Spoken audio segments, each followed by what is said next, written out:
snap. The kick is in the air, and the kick this time is no, sir-ree. No, sir-ree. Final score, Tennessee 20, Florida 17. Pandemonium reigns. You're listening to the RTI Podcast, powered by RockyTopInsider.com. Hello, everyone, and welcome in to another episode of the RTI Podcast. I am Nathaniel Rutherford, the managing editor of RockyTopInsider.com, joined by our staff writer, Ben McKee. He is also the producer and co-host of the Swain Event morning radio show. Listen to that every single morning during the work week from 7 to 10 a.m. on the Swain Event app and on Swain Event TV on Periscope and Facebook Live. Well, Ben, it's another podcast with some more good news for Tennessee. Last week we talked about the Cade Mays transfer. After we did the podcast last week, Trey Smith announced he was going to return to Tennessee. We both felt like that was probably what he's going to announce, and that is what he announced. And you also had Tennessee adding Velus Jones Jr., the grad transfer receiver from USC. Today, as we're recording this, it's been just a few hours after the announcement happened, but today on Tuesday afternoon, Tennessee basketball got good news. Found out that the NCAA has finally ruled on Uros Plavsic, and he is going to be eligible for the remainder of the season. He can play immediately starting Wednesday night when Tennessee tips off against Georgia in Athens, and Tennessee takes the Bulldogs on at 7 o'clock Eastern time.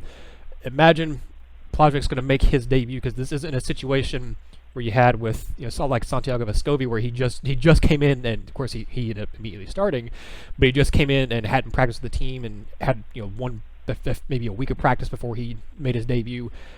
Uros has been with the team, for months. He's been with the team since the preseason. He's been practicing with them. He's been with them all during the season. Just hasn't been able to play games. He was allowed to travel and stuff like that with them too. But now, Ben, he's actually going to see the court. Before we kind of get into maybe what kind of role he's going to carve out. I know, we don't get to see really a whole lot of basketball practice very much at all, but you have gotten to see a little bit of practice with Tennessee basketball. I remember at the beginning of the season, especially, you were talking about how important you thought Plavsic could be for Tennessee because of what you saw from him at practice. What do you think Tennessee is getting from Uros once he's going to be on the court? An athletic big man that is perfect for today's game of basketball. We no longer see the Shaquille O'Neals of the world, at least not as often as we used to. Nowadays, it's your big man who can stretch it out to the perimeter. Looking at the NBA, names that come to mind are Karl Anthony Towns, and I'm talking about true centers, not your power forwards. That can really stretch the floor, but your true centers, which is what Uros is at 7'1". I think of Marc Gasol, different game in terms of physical nature. Marc Gasol is much bigger, but Marc Gasol is an elite passer. He can stretch out to the 3-point line, has a very pretty shot, but then he can also get down on the block and make some posts.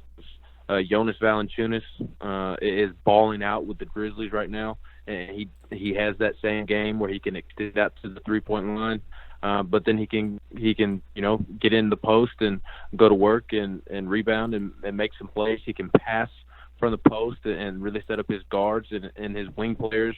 Those are two of the top centers in the NBA, but the top centers right now in the NBA, at least one of them is probably Karl Anthony Towns, and he's a bigger kid, and just like Marc Gasol, just like Jonas Valanciunas, he can extend out to the 3-point line, but can also get down on the block in the post and make a play down low when he needs to as well. He can pass the basketball. Anthony Davis is more of a power forward than a center, but he is part of that new age stretch big man that can stretch it outside and really knock down some shots, block shots, pass well, rebound well, can handle the basketball. So I'm not saying Uros is going to be Anthony Davis or Marc Gasol or Jonas Valanciunas or Karl Anthony Towns. I'm just saying that's kind of his skill set for his level of current basketball, being essentially a freshman in college. He is a redshirt freshman. Last year was his redshirt freshman, or is this his sophomore year? This is his getting redshirt mixed up freshman in my- year. Yeah, he redshirted with Arizona State in his first year there. This is his redshirt freshman season. That's right. So my point being, he has not played basketball at the college level. I think, and we can get into expectations here in a minute, because I think because there has been so much talk about freeing Uros and him transferring and really being Tennessee's only post player outside of John Fulkerson, but being Tennessee's only true center, I feel like expectations are going to be higher than what they should be. And again, we can get to that in a minute. But the reason expectations are going to be higher than what they should be is because, again, all this hype, but they shouldn't be, because my point is he hasn't played a ton of college basketball. He hasn't played any college basketball, especially at Tennessee. So, I mean, he's essentially kind of like a true freshman running around out there. And even though he's a redshirt, I mean, he spent more time at Arizona State than he has in Knoxville. So there will be a learning curve, but what he is bringing to Tennessee is a new age big man to where he can stretch it out to the three-point line if he needs to. I don't think he's going to shoot a ton of threes at all. I kind of envision a similar role along the perimeter to Kyle Alexander, to where Uros will be the trailer, Josiah, Santiago, Bowden, whoever has the ball and is bringing it up court, will try to penetrate the middle of the defense. If nothing's there, they'll kick it back out to Uros. If Uros is wide open, he's capable of knocking down a three, just like we saw with Kyle Alexander. If not, he's a good enough passer to get the offense moving from side to side, or whatever play Barnes calls for. So he's a good shooter from the perimeter. He's a good mid-range shooter.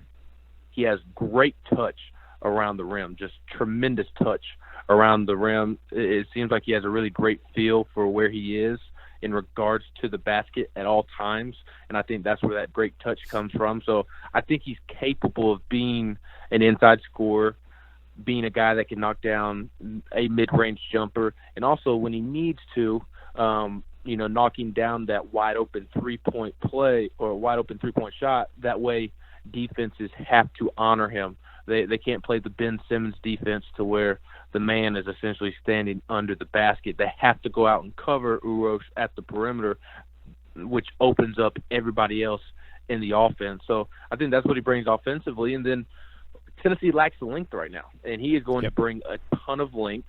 He is so athletic for how big he is.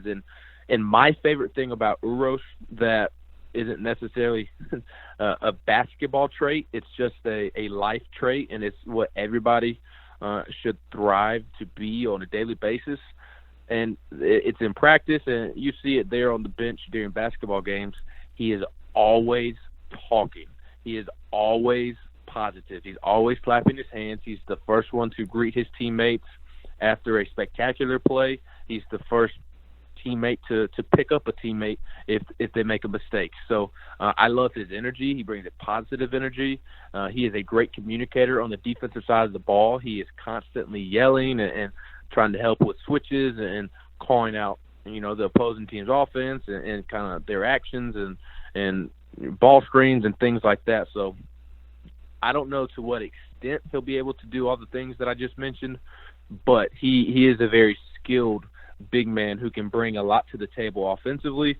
And then, defense is kind of obvious what he'll bring to the table because of his length. I mean, he is going to really force and alter shots of opponents at the rim. They're not going to be able to drive as easy on Tennessee as they used to because there's a 7'1" athletic big man standing down there on the block in the post, ready to swat your shot. So you pair that up with Yves Pons, who Yves Pons is already an eraser.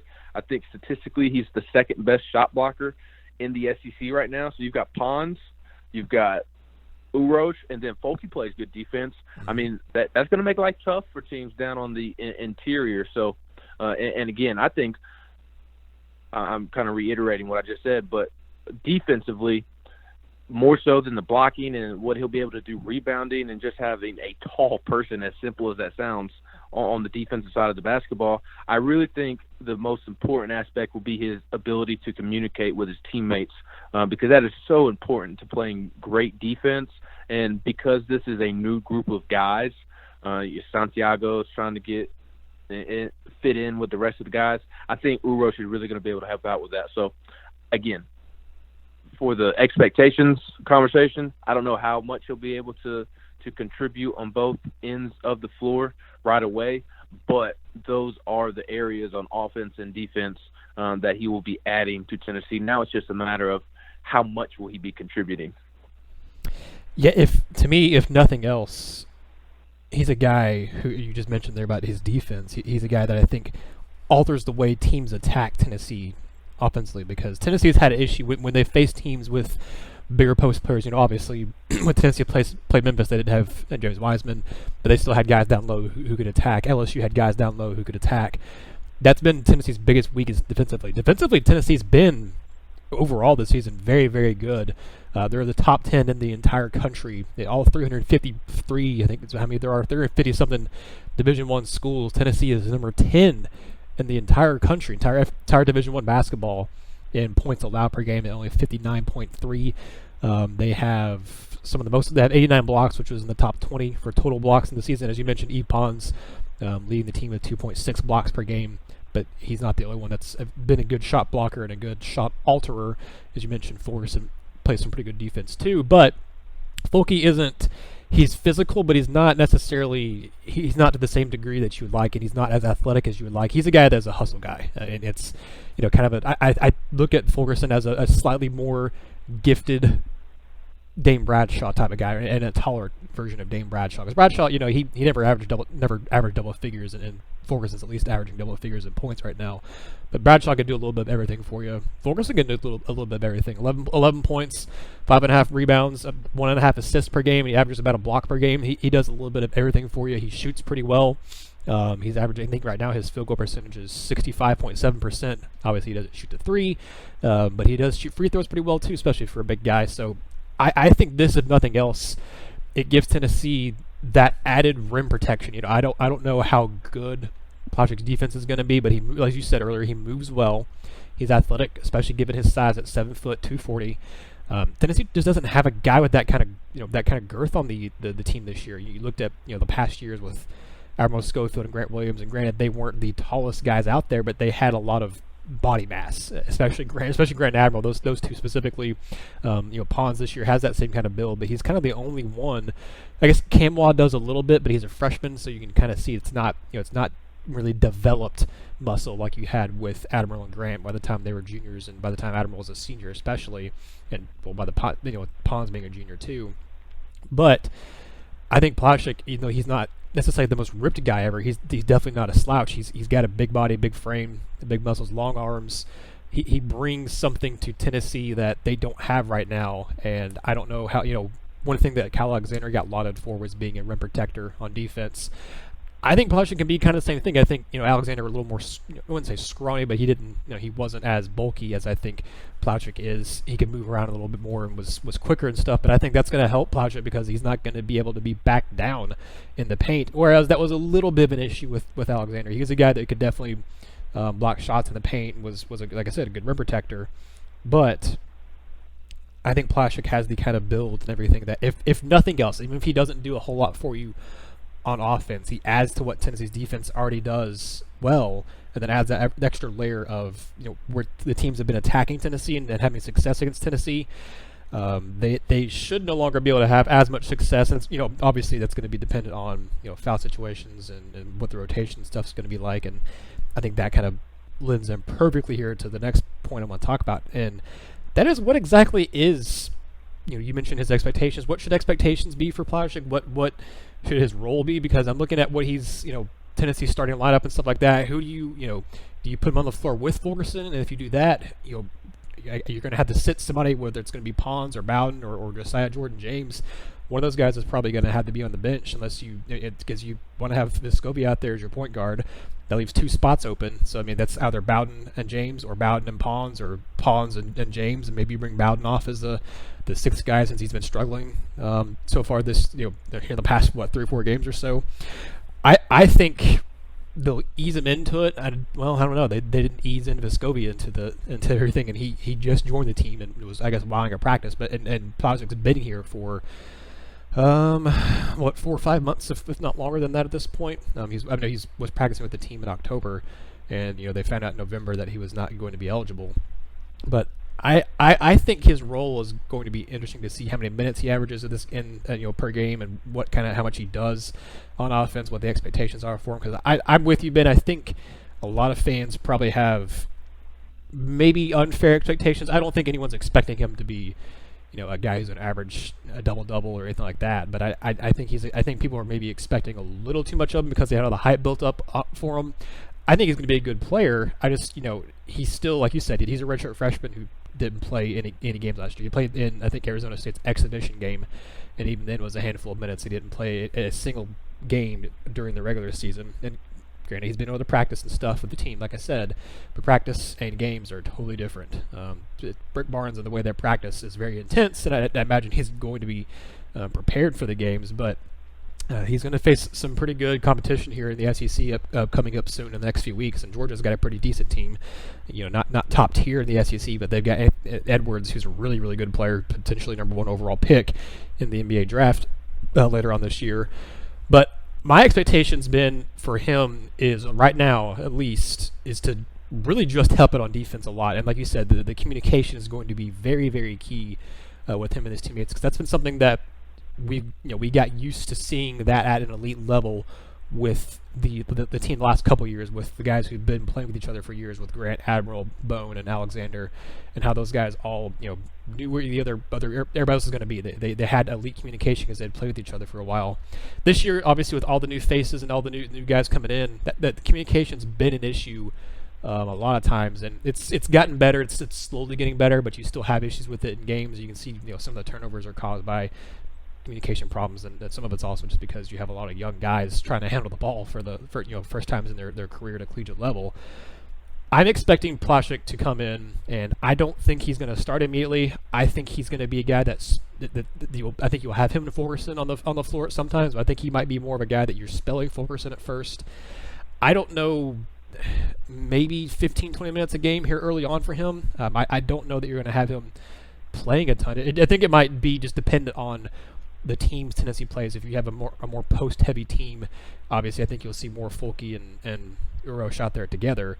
But really, to me, if nothing else, this gives Tennessee their back up to 9 scholarship players, which is huge because they've been playing at 8 for a while. And if it wasn't for Vescovi joining the team when he did, they would have been at 7 because of Turner being down for the rest of the season. So it gives them back to, at least if nothing else, you don't have to force a guy like Drew Pember or force an Olivier Camois to play when they're not ready to yet, and then you have to have them out there because you have to have somebody playing. If nothing else, it gives you another body down low, and it gives you better depth down low, because that's been Tennessee's biggest drawback this entire season so far. Is they've got a decent amount of wings and they've got a decent backcourt depth, but the front court depth has just not been there. And then you have a junior and John Fulkerson, who should be more of a power forward, having to play a little bit of a 5, and then the guys backing him up are 2 freshmen, and one of them is a scrawny Drew Pember. So if nothing else, this gives Tennessee a lot more depth on their front court. And like I said, I don't know, 15, 20, 25 minutes maybe is what I think he's going to have here in the first couple games for him. But I'm looking to see what he can do defensively. I don't know offensively what all Tennessee's offense isn't moving through the paint and through the post as much this year because they don't have that post presence. I'll be curious to see if he can provide that. That's been the talk every single time you watch a game on TV. They talk about how Tennessee doesn't have a guy they can just throw it down low to, like Grant Williams or whatever, and just let him operate. I don't know if Plavsic's got that kind of skill set, but we'll see. I'm mostly thinking he's going to contribute on defense more early on here in the first few games rather than on offense, though. I'm all in on playing Uros from the jump. He's been as part of this basketball team as anybody else. The only difference is he has not played in actual games, and I realize that is a big step, but Uros has been at every single practice. He was at every single summer workout from the time that he arrived. He knows the system. He is conditioned. He is one of Tennessee's best 5 players.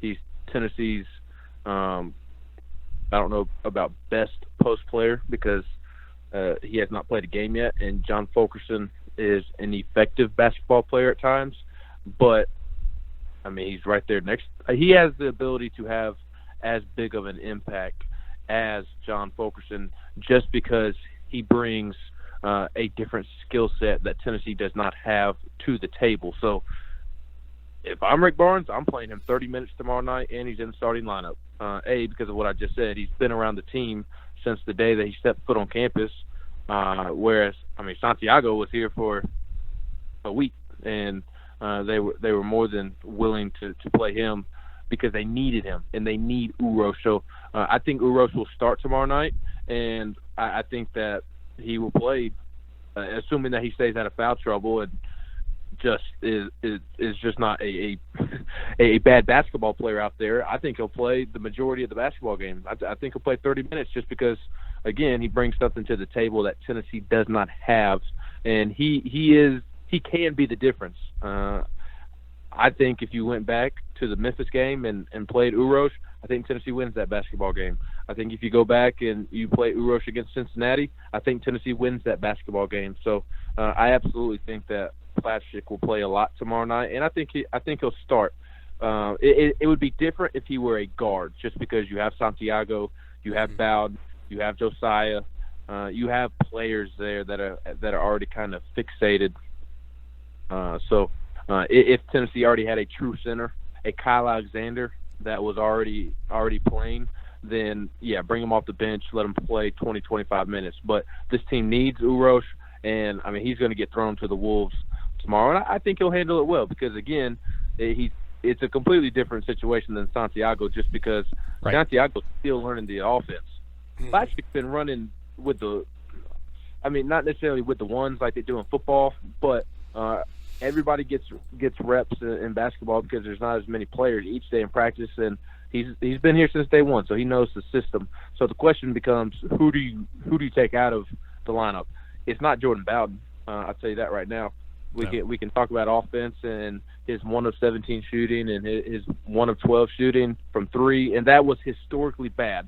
According to ESPN Stats and Info, I believe he's the first player in 25 years to shoot the ball that many times in a game and only make one of those shots, of those 17 shots. So he was historically bad against South Carolina on Saturday, but that was on the offensive end. And I think the problem that we have with basketball, similar to in football with the quarterback position, is that everybody looks at the quarterback position because that's the easy thing to do.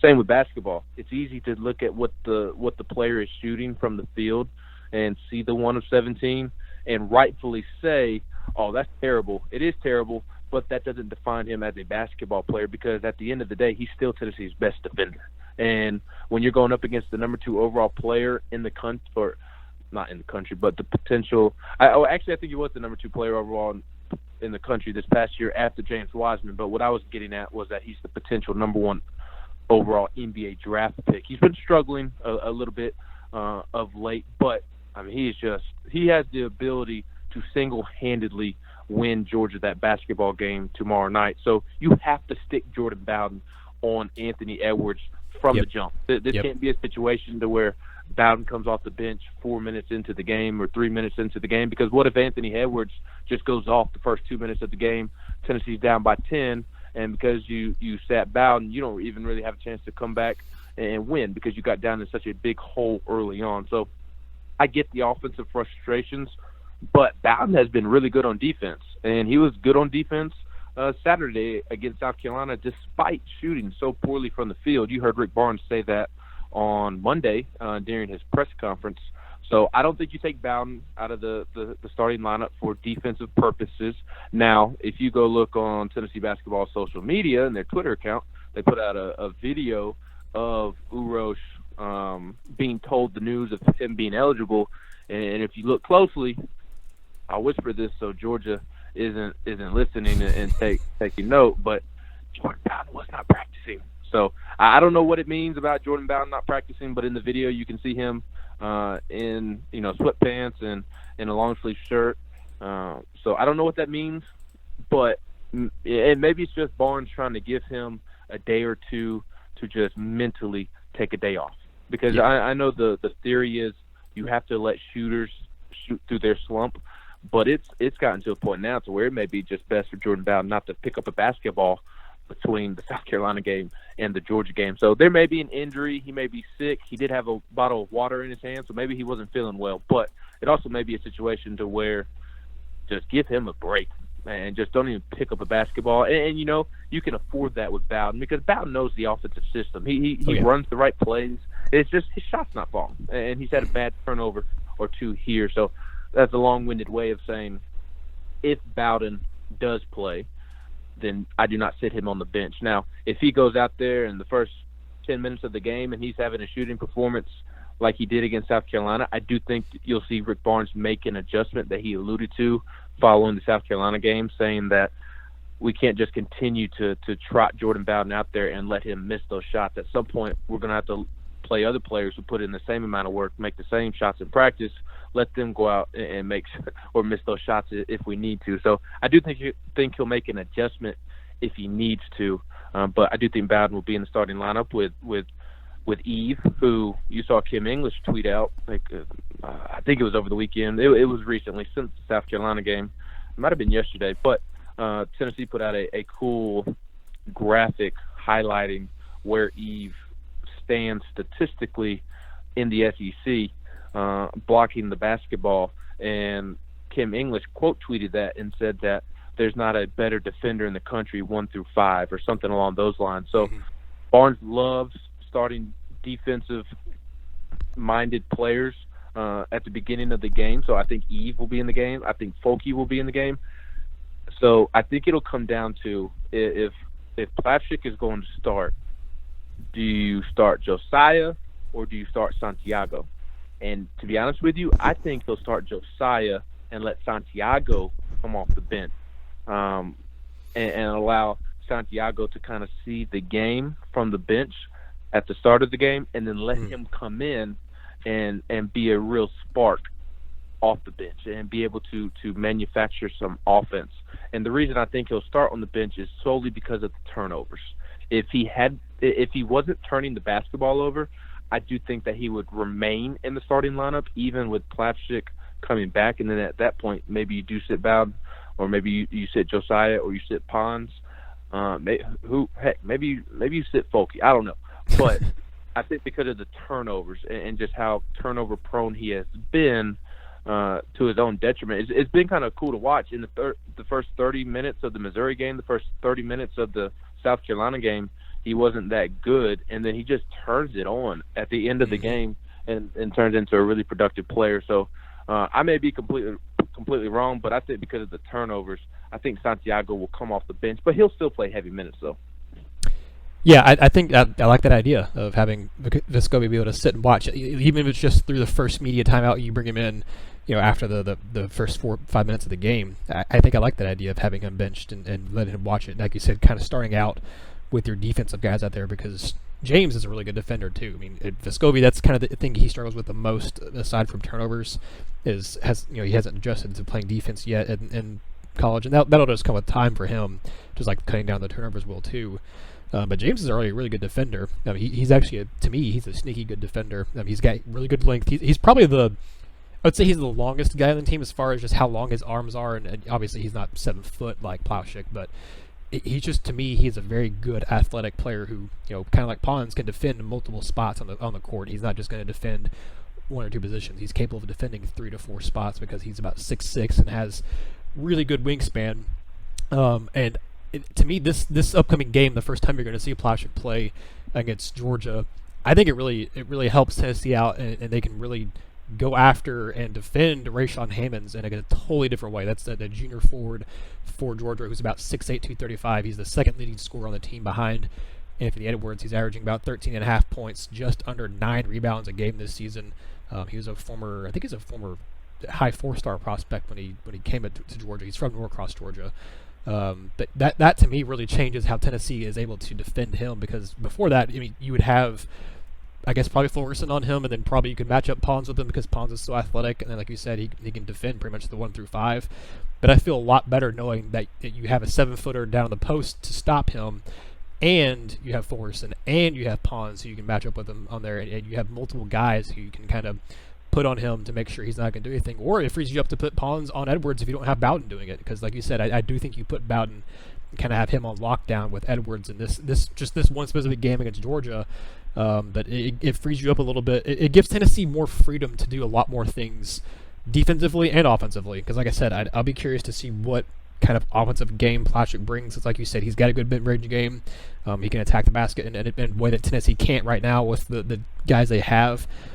I just think it frees them up to do a lot more. And Ben, a question I was going to ask you even before this podcast, all this news came out, this podcast, was, is this team an NCAA tournament team? I did a piece on Monday, I think. Yeah, it was Monday, I think, afternoon, looking at some of the recent projections and stuff like that, some of the bracketology. Tennessee, I think on teamrankings.com, they have them at a 61.7% chance of making the NCAA tournament, so a little bit better than 50-50 odds that they make the tournament right now. But Tennessee is in actually a lot of actual brackets that they weren't in. I think they're the second group of 4 out on Lunardi's most recent update on ESPN. I haven't checked what CBS has, but they've only appeared, I think, on the bracket matrix, which compiles a bunch of the brackets and stuff all together. Tennessee was actually only in 10 of the 70 that they had, but teamrankings.com, as of right now, of me looking at it, has been a 60.6% chance Tennessee's most likely seed. It's a 12 seed. But Ben, I was thinking even before this Plavsic news came out that Tennessee, I predicted before the season an 18-13 regular season finish for them. That's actually the most likely outcome according to team rankings here of what they'll finish is 18-13.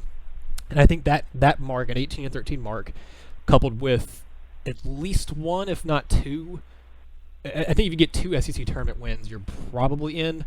But this year's SEC isn't, is not as deep, is not as good as what the SEC was last year. It's not, it's not as bad as it was 4 years ago or something like that either, but it's just not as deep as it was last year. So you're not going to have as many. If you have an SEC bubble team, they may not get the benefit of the doubt like a Florida and an Ole Miss did last year. But I think with this addition to Plavsic, obviously I'm going to have to see how he plays on the court before I for sure say this. But I think as long as he gels well with the team and as long as he's productive, and if nothing else, if he's just productive on defense, I think this team gets in. I think it's a bubble team. I don't know if they'll have to do the Conzo Martin route and a play-in game as 11 seed, kind of when the last 4 teams in. But I think this team, this really, really, really, really helps their chances of getting into the NCAA tournament, as long as you don't have any other sort of, knock on wood, any sort of injury issues or anything like that with, you've already lost Monte Turner. You can't afford to lose really anyone else, but especially not a Jordan Bowden or a Vescovi or James or anything like that. But if you don't have any other injury issues, you don't lose anybody for an extended period of time, I feel fairly confident, without even having seen him play, that this could change if I see him play. He doesn't play very well. Without having seen him play, I feel fairly confident in saying that with Plavsic coming in on this team, I think this is an NCAA tournament team. It's not one that I expect to make a big run or anything like that, but I think this team, by the time we get into early March, they'll finally, I think, have gelled a little bit better. You'll have had guys who've been on the roster who are young guys who, will no longer be playing like freshmen, you hope, at that point. It's still going to be a young team. It's still going to be a team that doesn't have a whole lot of experience overall. But I think this is an NCAA tournament team when it's all said and done. They'll have to rack up some SEC wins. Oh, yeah. Against some lesser teams, and I think that's possible. And that's really the reason I think they sneak into the NCAA tournament. And that is assuming that Uros is productive. Again, there is the possibility that because he has not played college basketball yet, that he doesn't have as big of an impact as he is hyped up to have. It's not his fault that he's been hyped up. I don't think he'd have as much hype around him if it weren't for the NCAA having to clear his name. And that's really the NCAA's fault, just simply because they took so long and Tennessee lacked a post presence. I feel like, again, expectations may be a little bit higher than they should be, solely because he's been the talk of Tennessee basketball for months now. At least one of the bigger storylines. He took a back seat to the Lamonte Turner news, the Santiago Vescovi news, the Memphis game. He took a back seat to that. Lamonte Turner's game-winning 3 against VCU. Even the last week or so, he was an afterthought, but he's been a storyline since the moment it was announced he was transferring to Tennessee. So for a guy that has never played college basketball, he does have a little more hype surrounding his name, in my opinion, and expectations than he should. So I say all that to say that, assuming that he can be a productive player, and that's not to say average a double-double or anything like that, but if he can just be a game-changing post presence and not game-changing like Grant Williams or one of those big-time basketball players that I mentioned earlier in the podcast, but just game-changing in the sense of bring something to the table that Tennessee hasn't had all season. And that's a true big man that alters shots at the rim along with Pons. You're not putting so much pressure on Pons to alter shots. Somebody that can go up and rebound. Too many games this year, Rick Barnes has been frustrated with John Fulkerson's rebounding numbers after basketball games. Can Plavsic change that? Yes, he can. That should be an expectation to have 8 or so rebounds per game. For Plavsic, I'm not looking at his ability to put the ball in the basket more than I am his ability to rebounding the basketball and helping with the communication on defense and potentially spreading the floor if he can knock down a couple of long-range shots. And then he is capable of getting some shots around the basket. So I think he'll help open up the offense even more. So assuming all those things comes true and he's just not a total bust, then I do think that this team is an NCAA tournament team. I don't think they're a Sweet 16 team or right. A 6 seed or a 7 seed. I think at best, because of the newness of this squad, it's kind of funny. Rick Barnes said on Monday during his press conference that they finally feel like this is going to be the team. Santiago, Josiah, Bowden, Pons, Folke, that crew. Jalen Johnson is starting to come along. Devontae Gaines, Drew Pember, they're seeing an increase in minutes. Maybe Olivier can take that next step. But Barnes talked about on Monday that this being the team. Finally, they know the group of guys that are going to be playing, and then a day after he says that, Plavsic becomes eligible to play right away. So for the 4th time this season, Tennessee is resetting because they expected to have Plavsic available to start the season. That didn't happen. So then they had to learn to play with their second squad, which was with Lamonte Turner. Then Lamonte Turner's out for the year, so they had to learn to play without Lamonte, which was then they're on their 4th move. And then Santiago becomes eligible, and then it's like their 5th one. And then now Plavsic is eligible, so it's like their 6th one. So I don't expect for this team to just by far make the tournament. I think at best they're a one of those first 2 games before the tournament officially starts. Those 2 games in Dayton, I see Tennessee playing in one of those as of today. But overall, the reason I feel confident in Tennessee making the tournament, in addition to the eligibility of Plavsic, because I think without Plavsic, they were a bubble team at best, and probably first 4 out at best, or as Joe Lenardi put in his bracketology today, his updated one, one of the first 8 teams out. I thought that was their maximum potential. But with Plavsic and then with the SEC not being as strong as we anticipated, I think that really bodes well for Tennessee to go on a run here where they can pick up a ton of wins. Because you look at Vanderbilt on Saturday. Aaron Nesmith is out for the year. Tennessee should win that game, even though it's in Nashville. They play Vanderbilt twice. They play South Carolina again. I think that they should beat Georgia. As long as they can bottle up Anthony Edwards, they should beat Georgia. Auburn and Kentucky are really the only games on the schedule where I look and I say automatic L. Other than that, every other game is winnable. And if they can go on a little streak here and pick up some wins, they are absolutely an NCAA tournament team, in my opinion. Probably going into Nashville in the SEC tournament needing to win a game or 2. But they are more than capable of doing that. Yeah, and you mentioned picking up as many SEC wins kind of here as you can, and especially right now because Tennessee has a very back-heavy SEC schedule this year, where most of your tough SEC teams in Tennessee you're facing them in mid-February through the end of March, the regular season. Because like I said, I think Tennessee's toughest SEC game here in the next probably month, maybe, or I guess next maybe 3 or 4 weeks is probably this game against Georgia on the road. You have them on the road. You play Vanderbilt on the road. Like you said, they just lost Aaron Nesmith, and they got absolutely destroyed by a bad Texas A&M team on the first game after losing him. So Vanderbilt might be back to the same level they were last year. Maybe not, but we'll see. But you have those 2 games. You play Ole Miss at home, and that should be a win for Tennessee. Ole Miss has been kind of inconsistent. But that should be a win. And then you have at Kansas, which, that's probably a loss. I'd be stunned if Tennessee won that game.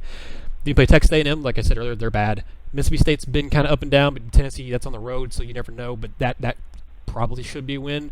And then you have Alabama, and they've been inconsistent this year too. They've got some pretty decent games. They've also lost some pretty just kind of head-scratching games too. So those are the next 6 games Tennessee has on the schedule for SEC games.